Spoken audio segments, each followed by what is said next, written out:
The customer demand obviously is also going to mobile. You know, we see more mobile usages. We see usage on a second screen, on other devices, on iPads and others. So we need to integrate that. And the cable companies have already all a mobile and a Wi-Fi strategy. We open now the hotspots for public usage, for user communities. We are talking about a Wi-Fi roaming plan because everybody wants to access a Wi-Fi as soon as possible. You know, to offload the mobile devices as soon as possible and as quick as possible. So I think the mobile strategy is also crucial, but most of our members are front runners in Wi-Fi. Talking about consumer demands in 3 years is not very realistic. Let's talk about 1 year, okay? I think that the trends are already clear. Customers want mobility, customers want high speed, customers want to have high quality content everywhere. That's a big task, all of them. So we need to do a lot of things. But I think in the 1 year period, it's already clear what we need to do.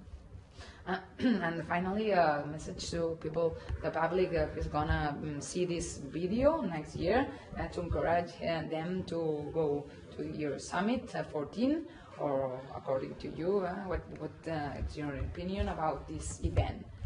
Short one. Okay. Well, I think the EuroSummit is always choosing very interesting cities. So going from Barcelona to Copenhagen is a very good thing. I think Copenhagen is also a very attractive city. And I think that what they are learning this year here will, I'm sure, be as good or even better next year because the market is moving very fast. So you cannot be away of it. Keep learning. This will help you. Okay, thank you very much, Rosalía. That's great. Well, as an industry, we invest about 20% of revenues back into our networks so that we have enough capacity to meet customer demand. Customers are looking for richer and richer entertainment experiences. The pressure on our networks to deliver a high-speed video experience is going to continue to increase. In fact, it's never ending.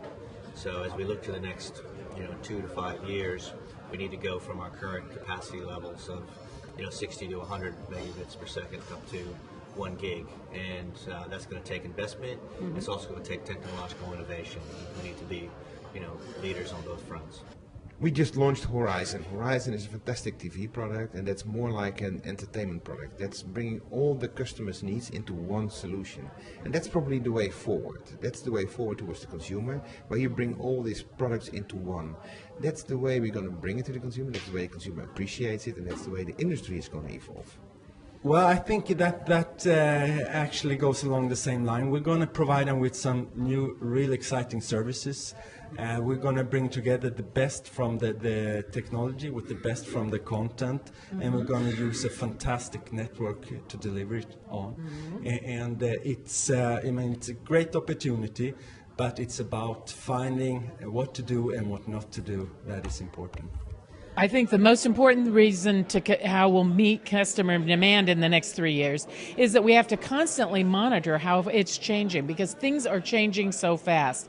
And of course, the new products and the new platforms are allowing so many opportunities to serve customers, but what we have to figure out is what's most meaningful to them. It is so easy for our brilliant engineers to load in a gazillion features that perhaps customers don't find to be the most important ones. And so we have to stay on top of that and be mindful of what consumers need, put those most important features out there, and then cable and the content businesses will be successful. In the future, next 1 to 3 years, I see the idea of TV everywhere fading away. It's just TV. It's just consumers want to get their video content on any platform that makes sense.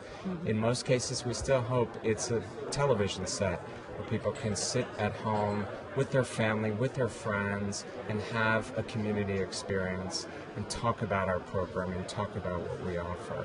But I believe for Scripps, which is the company that I represent, we control our content. We create more than 2,000 hours of content. So finding the best places to offer that content, making sure it's a value of highest quality, is so important to us for now. For 10 years from now, whether TV everywhere is defined differently now versus in 5 years, it doesn't matter. It's that video quality, it's the storytelling that matter to us. We're a cloud-based video management system, and within the last couple of weeks we have opened a European data center to serve all of our European customers. We're boosting our team of in both sales engineering, professional services, architecture development, integration work. So we're heavily investing right now in Europe, both in terms of infrastructure as well as people. Well, customer demand for broadband services are going nowhere but up. I mean, our average speed today is 40 megabits. Our average consumption is 1.7 gigabytes a day, and that's up almost tenfold in 6 years. So you're going to see consumption and the need for bandwidth and speeds continue to rise. We'll meet that demand by investing in our networks, launching 3.0, launching 3.1, and really having the best broadband speeds in the marketplace. So that's the number one goal. Well, the cable industry across Europe is doing very well. And consumers value simplicity. They want to do business with a company they know and trust. And there's a healthy demand, particularly in tough times, for our services. We think it's about innovation, it's about positioning, it's about also getting a real tone of voice, because we have to become trendsetters or taste makers. The only way to emerge when you have so many brands is to be seen as cool. Which is difficult because if you say I'm cool, then by definition you're not cool. Yeah. So we're going to try to be cool anyway. There is overwhelming customer demand around the world for us because we're relatively new in the international markets, Sundance Channel. Now, we come from AMC Networks. We're one of the leading programming groups in the U.S. over the past few decades. But we're just making, in the last few years, the beginnings of our international push. Our growth has been breathtaking. We'll continue to meet demand because there's so much demand out there that it's really just a question of how quickly we can go out and secure it and do so in a way that we're proud of and do so in a way that's economically viable.